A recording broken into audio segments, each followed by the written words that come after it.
Tonight, the I-Team investigates a pattern of busted school budgets in New Jersey. Montclair is the latest district considering educator layoffs because of a surprise $20 million fiscal hole.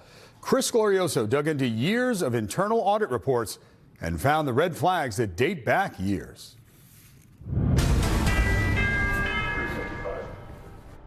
We should not punish the children for the sins of the adults who were in charge.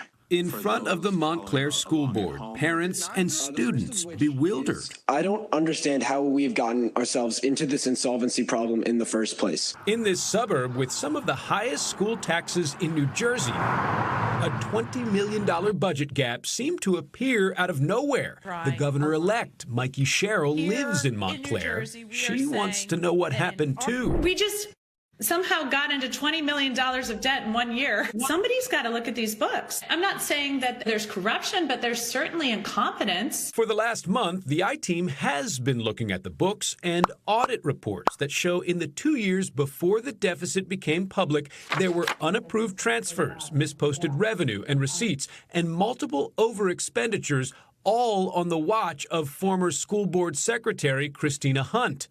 And it turns out there were similar discrepancies during Hunt's time in her prior district, East Orange.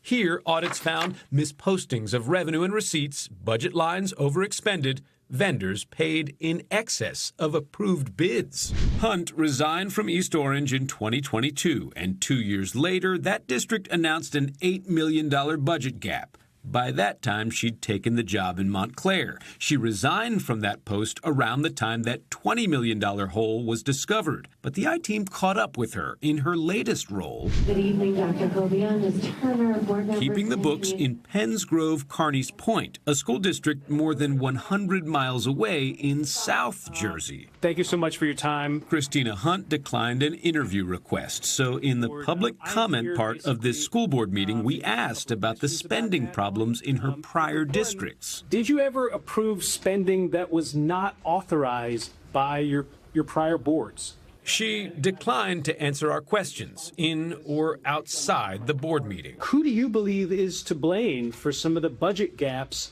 in East Orange and Montclair?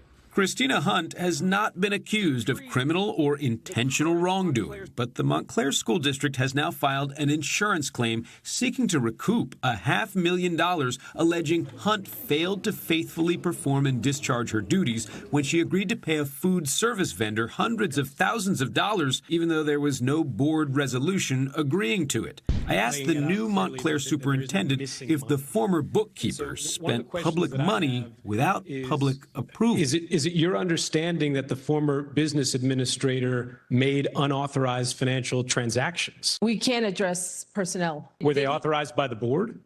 Not all of it was not authorized by the board. Despite financial crises in Montclair and East Orange, the school board in Penns Grove, Carneys Point voted 6-2 this summer in favor of hiring Christina Hunt. School board member Joseph Ty voted no. People better start waking up. And as far as who we're putting in office here. He wants his new school board secretary to succeed, but he's fearful of that trail of over-expenditures 100 miles away. If the expenditures aren't there, you shouldn't be spending the money. With all that trouble and baggage coming with her, it's both. The other board members and the superintendent in Penns Grove, Carneys Point declined to discuss their decision to hire Christina Hunt. Meanwhile, a judge in Essex County has effectively blocked a referendum that was scheduled for next week to decide whether or not Montclair should raise taxes in order to stave off more than 100 school job cuts. The alternative is to take a state bailout, which comes with a state monitor. Chris Glorioso, News 4 New York.